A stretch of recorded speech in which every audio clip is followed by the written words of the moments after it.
Hello Destiny players and random YouTube viewers. This week we are back with another build. This week we are finalising our solar builds with a Warlock build. And this solar Warlock build is probably the holy grail of solar Warlock builds. This build focuses on restoration and grenade spam. This is perfect for master raids, master dungeons and solo challenges like solo dungeons. So without further ado, let's take a look at this.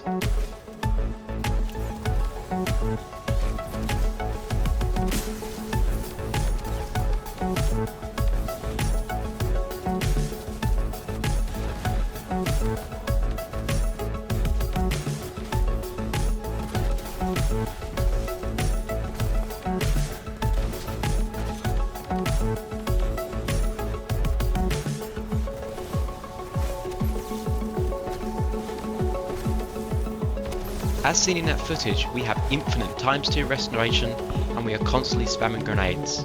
We are practically immortal with restoration. And a quick heads up before this video starts, I apologise if you hear the odd seagull or two.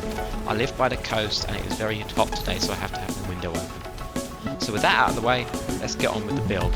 Starting with our aspects, we have heat rises. You can fire weapons, melee and throw grenades while gliding. Press your binded grenade button to activate heat rises, consuming your grenade. Final blows whilst airborne increase the duration of heat rises and grant melee energy. Our next aspect is touch of flame. Your healing, solar, fireball and fusion grenades have enhanced functionality. Healing grenades improve the strength of restoration and cure. Solar grenades last longer and emit blobs of lava. Fireball grenades increase the target surge and radius target count. Fusion grenades explode twice. Next we have our fragments, starting with Ember of Torches. Powered melee attacks against combatants make you and your allies radiant. Radiant gives a 25% damage buff, and this fragment grants us with a -10 stat on discipline. Our next fragment is Ember of Char. Your solar ignition spreads scorch to affected targets. This fragment gives us a +10 stat to discipline. Thirdly, we have Ember of Empyrean.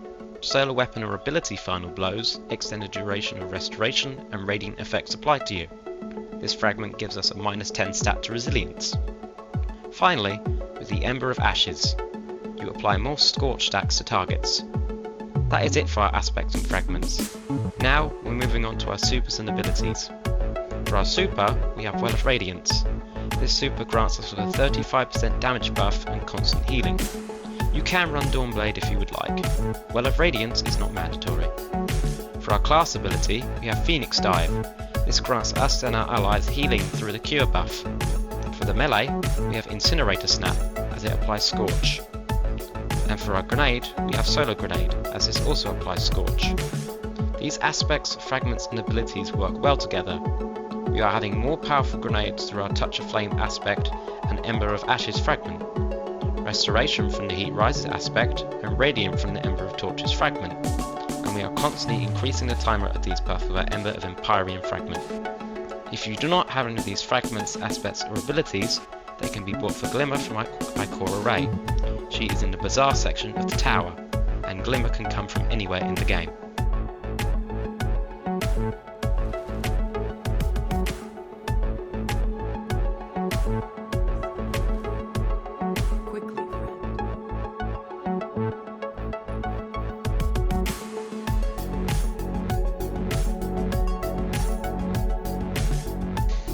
Now, moving on to our stats and armor mods. I would aim for 100 resilience as it gives you a 30% damage reduction and 100 discipline, as with solar grenades our cooldown is 1 minute and 16 seconds.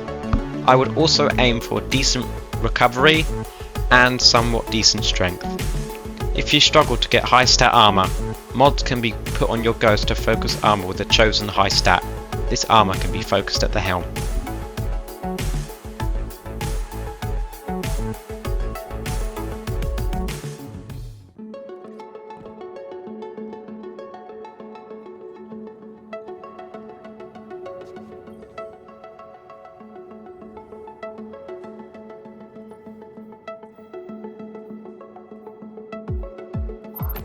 Moving on to our armor mods, starting with our headpiece, we have double Ashes to Assets, as we get more super energy on grenade kills and multiple copies of mod stack.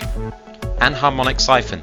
This will match our subclass, making it a solar siphon, meaning rapid kills with solar weapons will generate an orb of power. For our arms, we have double momentum transfer, as causing damage with grenades grants melee energy, and a firepower mod, as now grenade final blows will generate an orb of power. For our chest piece, I have arc, solar and void damage resistance, meaning I take less damage from those elements. These mods aren't mandatory, one what chest mod to choose. For our legs, we have Absolution, picking up an orb of power reduces all ability cooldowns, and double Insulation, as picking up an orb of power grants class ability energy. And for our class item, we have double Outreach. Casting our class ability will grant us melee energy, and utility kickstart. With this mod, picking up orb of power will now grant us an armor charge. Casting our class ability will consume these stacks of armor charge and return class energy back to us. And now we have our chosen exotic for this build.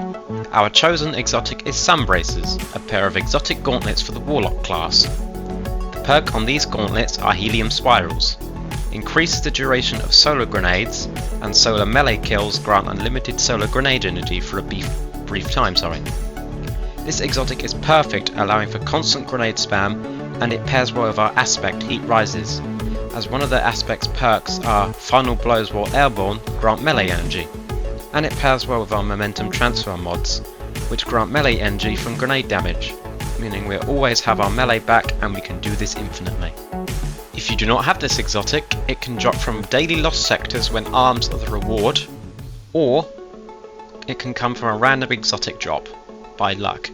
Once unlocked, you can focus this exotic with high stat armor using the ghost mods at Master Rahul.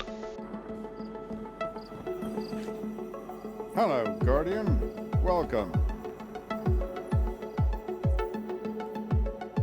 Focusing exotics is very costly though, as it requires one exotic engram, which come from defeated enemies, season pass rewards, and vendor rank ups, some glimmer, 3 ascendant shards, these come from Grandmaster Nightfalls, Master Dungeons, season pass rewards, vendor rank ups, and purchases from Master Rahul in his services section. You will also need an exotic cipher. These come from Exozonology bounty and season pass rewards.